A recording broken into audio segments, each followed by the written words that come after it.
یہ سورہ مائدہ کی آیت ہے جو میں نے آپ کے سامنے پڑھی. اس میں اللہ تبارک و تعالیٰ نے ہماری ایک بہت ہی بنیادی قسم کی بیماری کی اصلاح فرمائی ہے. وہ بیماری یہ ہے کہ ہم دوسروں کے عیب تو تلاش کرنے میں بڑے ہوشیار ہیں. دوسروں پر تنقید کے لیے ہماری زبانیں کھلی ہوئی ہیں. فلاں یہ کرتا ہے، فلاں یہ کرتا ہے، لوگوں کے اندر یہ خرابی پیدا ہو گئی ہے، وہ خرابی پیدا ہو گئی ہے. اس پر تبصرے ہماری مجلسوں میں دن رات ہوتے رہتے ہیں. حکومت کی خرابیاں، سیاستدانوں کی خرابیاں، دوسرے معاشرے کے اندر جو فساد پھیلا ہوا ہے اس معاشرے کے فساد کے جو ارکان ہیں ان کی خرابیاں، یہ ہماری زبانوں پر چڑھی ہوئی ہیں. تقریباً ہر مجلس میں اس کا تذکرہ ہوتا ہے، اور اس بات کا بھی رونا ہم روتے رہتے ہیں کہ ہمارے معاشرے کے اندر بہت بگاڑ پیدا ہو گیا ہے، بہت خرابیاں پیدا ہو گئی ہیں، ہم دین سے دور ہوتے جا رہے ہیں،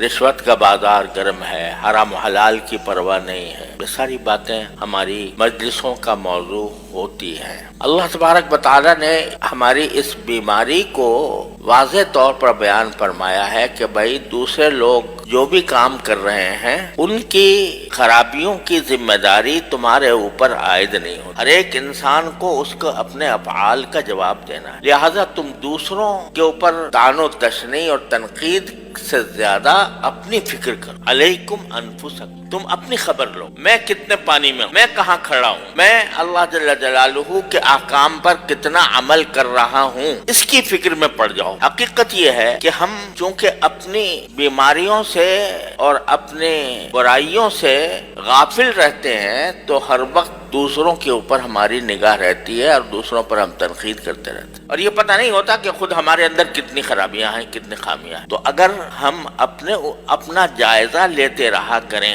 وقتاً فوقت، اپنا جائزہ لیں کہ بھئی میرے اندر کیا خرابیاں ہیں، میرے اندر کیا عیوب ہیں، میں کن برائیوں کا شکار ہوں، تو پھر دوسروں کو دیکھنے کی فرصت ہی نہیں ملے گی. بہادر شاہ ظفر مرحوم کا یہ شعر بڑا حکمت والا ہے. وہ کہتے ہیں کہ جو اپنی برائی سے بے خبر رہے اوروں کے ڈھونڈتے عیب و ہنر، رہے اپنی برائی سے بے خبر رہے اوروں کے ڈھونڈتے عیب و ہنر، پڑی اپنی برائی پر جو نظر تو نگاہ میں کوئی برا نہ رہا. جب اپنی برائی پر نظر پڑ جاتی ہے، آدمی کو اپنی فکر پڑ جاتی ہے، تو پھر دوسروں کے اندر جو خامیاں ہیں، خرابیاں ہیں، ان کی طرف نگاہ نہیں جاتی. آدمی خود اپنے اوپر غور کرتا ہے. اگر ایک آدمی کے پیٹ میں شدید درد ہو رہا ہو، خود اس کو بیماری لگی ہوئی ہے، تو وہ اپنی بیماری کی فکر کرے گا یا دوسروں کے نزلہ زکام کو دیکھتا پڑے گا کہ اس کو نزلہ ہو رہا ہے کہ اس کو زکام ہو رہا ہے؟ وہ تو اپنی فکر میں لگ جائے گا. تو قرآن کریم ہمیں یہ فرماتا ہے کہ علیکم انفسکم، تم خود اپنی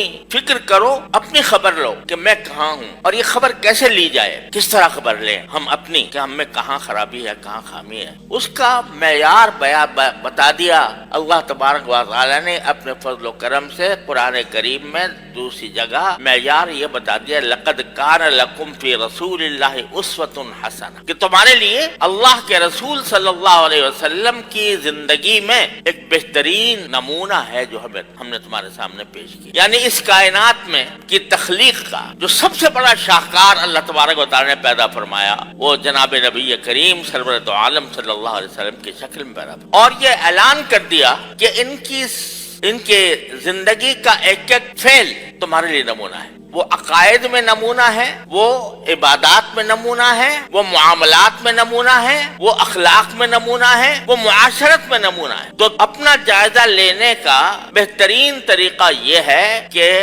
کوئی ایسی کتاب آپ کے ہمارے سامنے ہو جس میں رسول کریم صلی عالم صلی اللہ علیہ وسلم کی حیات طیبہ بیان کی گئی ہے، آپ کی صفات بیان فرمائی گئی ہیں، جس میں سرکار دو عالم صلی اللہ علیہ وسلم کے طور طریقے بیان فرمائے گئے ہیں. اس کو ہم اپنے سامنے رکھیں اور سامنے رکھ کر اپنا اس سے موازنہ کریں کہ بھئی میں یہ جو صفات بیان کی جا رہی ہیں نبی کریم سرور دو عالم صلی اللہ علیہ وسلم کی، ان صفات میں اس کا کوئی شائبہ میرے اندر ہے یا نہیں ہے. سوشل میڈیا پر سب سے قدیم اور سب سے ریلائبل برانڈ درسقرآن.com